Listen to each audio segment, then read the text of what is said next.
বন্ধুরা, সবাইকে happy new year. কি অবস্থা বলো, সবাই কেমন আছো? আজকে হচ্ছে 2 জানুয়ারি। আজকে এত শীত পড়ছে ভাইরে ভাই, ও মাই গড। এই 2024-এর ডিসেম্বরে আমি 31 দিনের 31 দিনই ফ্যান চালাই ঘুমাইছি। জানুয়ারির 1 তারিখ তখনও আমি ফ্যান চালাইছি, বাট মানে আজকে এত ঠান্ডা, এত ঠান্ডা, মাই গুডনেস, মাথা নষ্ট। ঠিক আছে, মানে ডিসেম্বর 31 তারিখ পর্যন্ত আমি লাস্ট ফ্যান চালাইছি। জানুয়ারির 1 তারিখ থেকে মানে যেই রাতে আতশবাজি ফুটানো হয়েছে 31 তারিখ রাতে, সেই রাতেও আমি ফ্যান চালাই ঘুমাইছি। বাট 1 তারিখ রাতে, হ্যাঁ, যেটাকে আমরা 2 তারিখ রাত বলি আর কি, মানে 1 তারিখ রাত 12টার পরে এত ঠান্ডা, এত ঠান্ডা, মানে আমি কম্বল লাগা নাই, আমি জাস্ট কাঁথা দিয়ে ঘুমাইছি যদিও, কিন্তু ফ্যান ফ্যান ছাড়ি নাই। আর আজকে বসুন্ধরা সিটিতে গিয়েছিলাম, কি কি কিনছি সেটা তোমাদের সাথে শেয়ার করব। তবে তার আগে বলি, আজকে আমি এত ঠান্ডা পাইছি যে ঠান্ডার কারণে আমি আমার মোটা জ্যাকেট আমি নামাইছি, যে জ্যাকেট পরে হচ্ছে বসুন্ধরা সিটিতে যাওয়া লাগছে। আমি পুরো অবাক যে কিভাবে সম্ভব, মানে হুট করে এতটা ঠান্ডা পড়ছে। পুরো ডিসেম্বরে আমি কোনো জ্যাকেট ইউজ করি নাই। যাই হোক, নতুন বছরটা খুব ঠান্ডা পড়লো। এই যে এটা হচ্ছে লিরায় গিয়েছিলাম আজকে, লিরা এয়ারপোর্টে। তো যেটা দরকার ছিল সেটা হচ্ছে ফেস পাউডার দরকার ছিল, আর কনসিলার। তো কনসিলার হচ্ছে আমি নিয়েছি এলেগার্লের ব্যানানা যে শেড, সেটা নিয়েছি। আর ওয়েট অ্যান্ড ওয়াইল্ডের একটা ফেস পাউডার নিয়েছি, এই দুটোই নিয়েছি।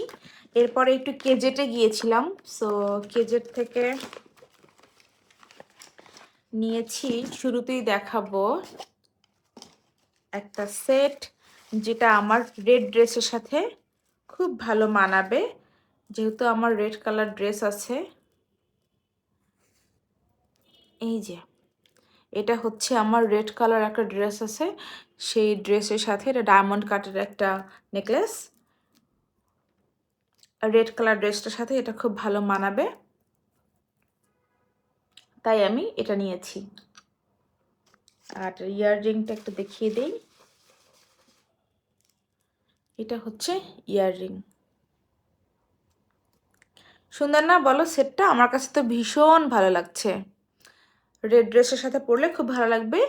আর এছাড়া আমি পিঙ্ক সিটি থেকে, পিঙ্ক সিটির দোকানটা হচ্ছে পিঙ্ক সিটির খুব পপুলার একটা দোকান, সেখান থেকে চুড়ি নিয়েছিলাম।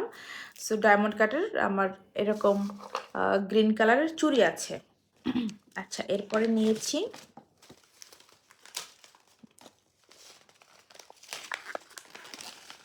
দুইটা লকেট নিয়েছি। লকেট দুইটা আমার ভীষণ ভালো লেগেছে। আচ্ছা, নেকলেসটার প্রাইস হচ্ছে 2350 টাকা, আর লকেট হচ্ছে এই যে দেখো আমার নাম লেখা, আমার নামের যেই লেটারটা লেখা ডি, এ কারণে নিয়েছি।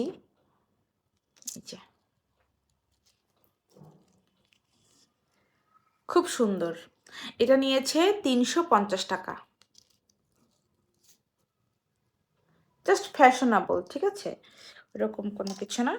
আর একটা নেকলেস, এটার দাম নিয়েছে 275।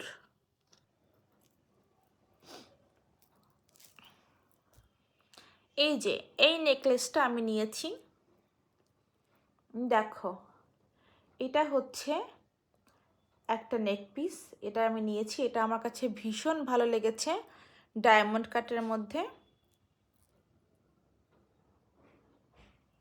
এটা খুব সুন্দর, ভিডিওতে ওইরকম খুব ভালো একটা শাইনিং দেয় না, শাইনটা বোঝা যায় না, বাট সামনাসামনি এটা অনেক সুন্দর। এই যে আমার কাছে তো এটা খুব ভালো লেগেছে, এটা খুব সুন্দর। সো এই দুইটাই নিয়েছি। আমার হাজব্যান্ড আমাকে বলেছিল এরকম একটা ডায়মন্ডের কিনে দিবে, তখন আমাদের বিয়েও হয়নি, কিন্তু আমি নিতে রাজি হই নাই। তার কারণ হচ্ছে আমি আসলে ডায়মন্ড খুব একটা পছন্দ করি না, কারণ ডায়মন্ডের কোনো রিসেল ভ্যালু নেই। সো দেখা যাবে যে এটা আমি কিনবো হচ্ছে 2 লাখ টাকা দিয়ে, পরে আমি যদি 5 বছর পরে বিক্রি করতে যাই বা 10 বছর পরে বিক্রি করতে যাই, তখন দেখা যাবে এটার দাম হয়ে যাবে 1 লাখ টাকা। সো 10 বছর পরে 1 লাখ টাকার কোনো মূল্যই নাই, কোনো মূল্যই নাই। আর আমি যদি এখন 2 লাখ টাকা দিয়ে গোল্ড কিনি, 10 বছর পরে কিন্তু ওই সময়ে টাকার মান অনুযায়ী ওই টাকাটার একটা ভ্যালু থাকবে, তাই না? সো আমি আসলে গোল্ড কিনতে খুব পছন্দ করি। আমি আসলে গোল্ড লাভার, আমি ডায়মন্ড একদমই পছন্দ করি না।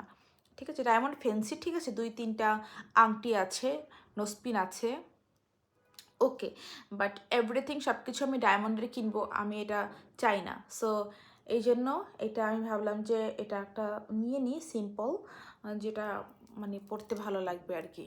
কি মনে করে আজকে কেজেটে ঢুকলাম জানি না, নর্মালি আমি এত কেজেটে ঢুকি না। সো নিয়ে নিলাম একটা তানমানিয়া সেট, তানমানিয়া বলে এটাকে, তানমানিয়া। সো নিয়ে নিলাম, ওকে। সো এই ছিল আমার ছোট্ট শপিং। ঠিক আছে, ভালো থাকো সবাই, দেখা হবে পরবর্তী ব্লগে, টাটা।